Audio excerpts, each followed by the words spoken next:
Hello everybody and welcome to today's science lesson. So, we're actually going to start with a little activity to warm you up today.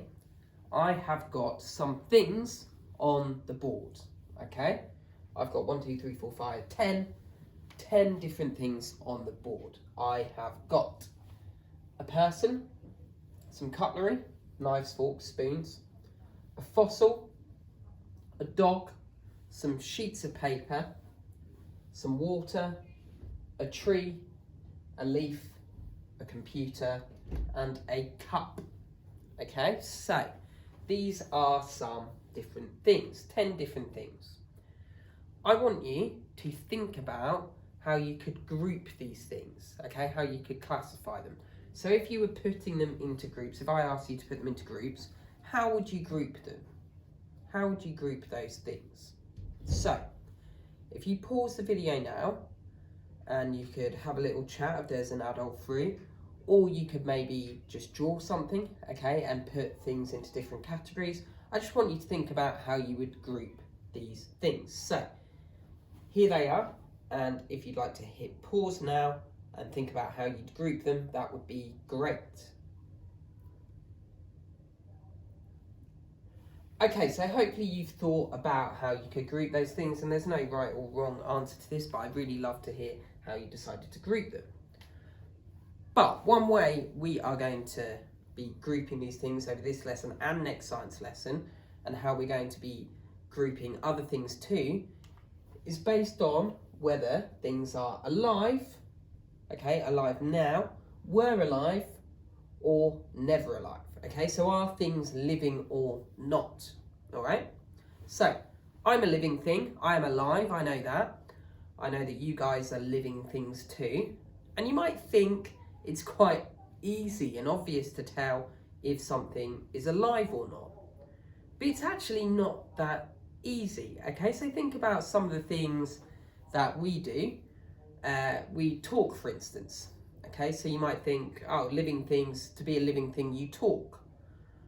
But some animals don't make any noises or speak in any way, do they? Plants don't talk, but they're still alive. So it can actually be really challenging knowing how you can tell if something is a living thing or not a living thing. We have a kind of instincts about it. Okay, so I don't think this board is alive. But how do I know? And that's what we're going to be thinking about in science for the next couple of lessons. So, how do you know if something is alive? I'm going to talk you through some criteria, okay? Some ways in which we can roughly tell if something is a living thing or not. And hopefully these make sense. So, first way of telling if something is alive or not. Does it move?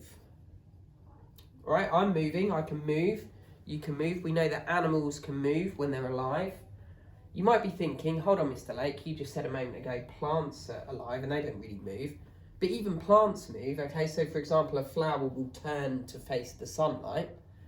So, one way of telling if something is living or not is its ability to move. If something can move, then chances are it's alive, okay? But that's not the only category, all right? Think of a remote control car, for example. I can make a remote control car move, but I don't think it's alive. So there are more criteria for telling if something is alive or not. But number one, can it move?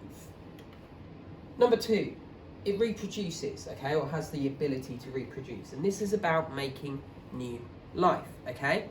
So humans have babies, mammals, they give birth to their young, okay? But other animals, for example, lay eggs, and even plants can reproduce, can create new life, new plants, okay?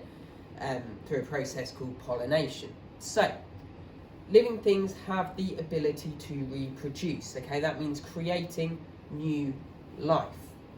People create more people, dogs create more dogs, plants create more plants. All right, so far then, we've got if something moves and if something reproduces.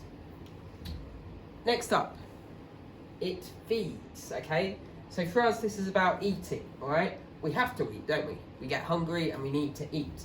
Other animals feed, okay? Some animals eat other animals, some animals eat plants, some animals eat a mixture. Okay, so living things feed. And again, you might be thinking, if you're very, very clever, you might be thinking, hold on, Mr. Lake, I've never seen a plant having a pizza. You're absolutely right, okay? Plants don't feed the same way animals do by eating stuff, but plants do produce their own food. They use light to make food in a process called photosynthesis that you'll learn about when you're a bit older, okay? So living things need to feed, okay? They need food, some kind of food. Okay, next up, you know something is alive if it produces waste. And I've got a nice picture of a toilet there so that you know what I'm talking about. We produce waste. You have to go to the toilet, and that's your body getting rid of waste. Animals produce waste as well. If you've got pets, you will know that animals produce waste, okay? Sometimes you have to clear up their poo. It's not very nice. And again, even plants produce waste, okay? They produce gases, all right? I'm not going to go into that too much, but every living thing pretty much produces waste in some way, okay? You do it every time you go to the toilet. That's you producing waste. Okay, and finally, finally, living things need oxygen. Okay, we need oxygen to breathe. If I took all the oxygen out of this room I'm in, I wouldn't be alive for very long. Plants need carbon dioxide, which is another gas, okay? But for purposes of breathing, living things need oxygen, or if they're a plant, carbon dioxide, okay? So, we've got quite a few things here that you need to have if you're a living thing, okay? The categories by which we can tell if something is living or not. Okay, so to recap, living things move or have the ability to move in some way, even if that's a really limited way, like plants. Living things have the ability to reproduce, that is creating new life. Living things need to feed, they need food. And again, with plants, it's a bit different, okay, but even plants need food. Living things produce waste, they go to the toilet. Living things need oxygen, or in the case of plants, carbon dioxide, okay? So if I go back then to these things that we looked at earlier, we can start to apply these different criteria for whether something is alive or not, okay? And that might be one way in which we could group these things. So think about a person, first of all, should be quite straightforward. Does a person move? Yes. Can a person reproduce? Yes. Do they need food? Yes. Do they produce waste? They absolutely do. And do they need oxygen? Yes. Okay, so we know that a living thing is, that a human, is a living thing. So I'm going to give that a nice little green tick. Okay, now if we look at the knife, fork and spoon, do they move? No, I can move them, but they can't move by themselves.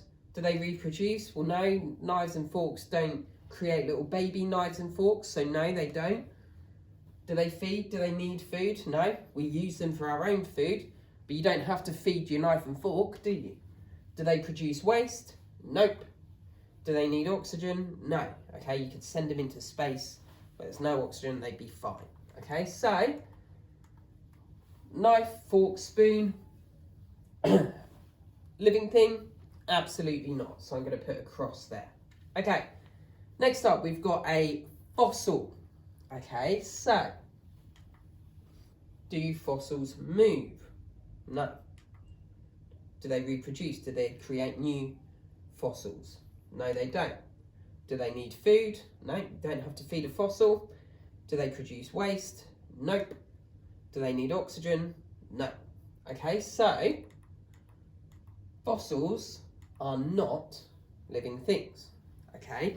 But if you've learnt about fossils before, or if you've ever been to a museum, you might know that fossils are kind of inside a fossil, you often get parts of something that was alive. So, for example, we know about dinosaurs because of fossils, because they become fossilized, okay? So if you imagine that fossil used to be, let's say, a T-Rex, all right?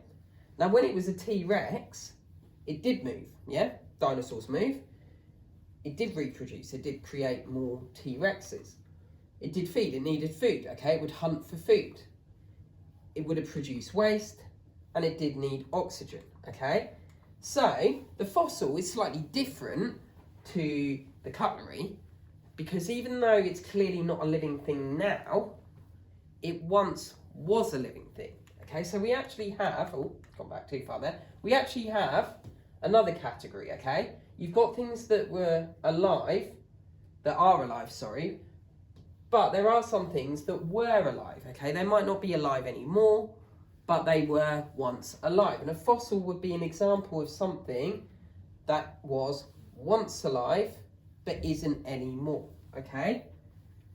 So, living things tick all those boxes now, okay? Living things move, reproduce or can reproduce, need food, produce waste, and need oxygen, okay?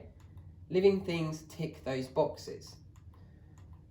Things that were never alive, like a knife and fork, have never ticked those boxes, okay? Knife and fork has never moved, has never reproduced, has never needed food, never produced waste, never needed oxygen, all right? But then things that were once alive don't tick those boxes anymore, but they once did, okay? So a fossil doesn't tick any of these boxes now. It doesn't move, feed, produce waste, so on. But once, when it was a dinosaur, say, it did tick those boxes. All right? So this is your criteria, your way of knowing whether things are living things or not, okay? Or were once living.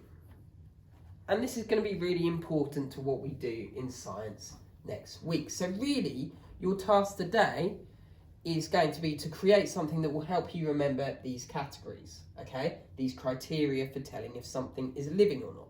So again, one more time, let me remind you, living things move, reproduce or can reproduce, feed, they need food, produce waste, and need oxygen, okay? Your job today is to create, what you can do is create a little poster, okay? So you might have number 1, moves. And then draw a little picture that represents something moving, okay? So the picture I put on here was some footsteps to remind me, okay? So I could do that, I could draw some footsteps. And then category number 2, reproduce. So what I could then do is, well, for this one, I just did an egg, so I might draw an egg for that. Number 3 was feeds. Okay, so you might want to draw something for that. I'm going to draw a nice pizza. Okay, there's my slice of pizza.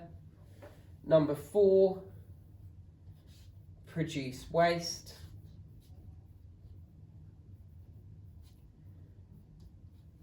I'm not going to draw a picture for this one, but I think we can all guess what kind of picture we could draw for that. And number 5 needs oxygen. Okay, so what I just want you to do today is create a little poster or checklist with those 5 categories, those 5 criteria for how we tell if something is a living thing or not. Okay, you can illustrate it with pictures, all right? You can add more information for each thing if you want, all right? But this is just to help you remember this, and so that next week, when we do a bit more on this, you know this is how I can tell if something is a living thing or not, okay? So have fun with this, decorate it as much as you want, make it something really, really good so that you know how to tell if something is a living thing or not. Thank you for watching, see you next time.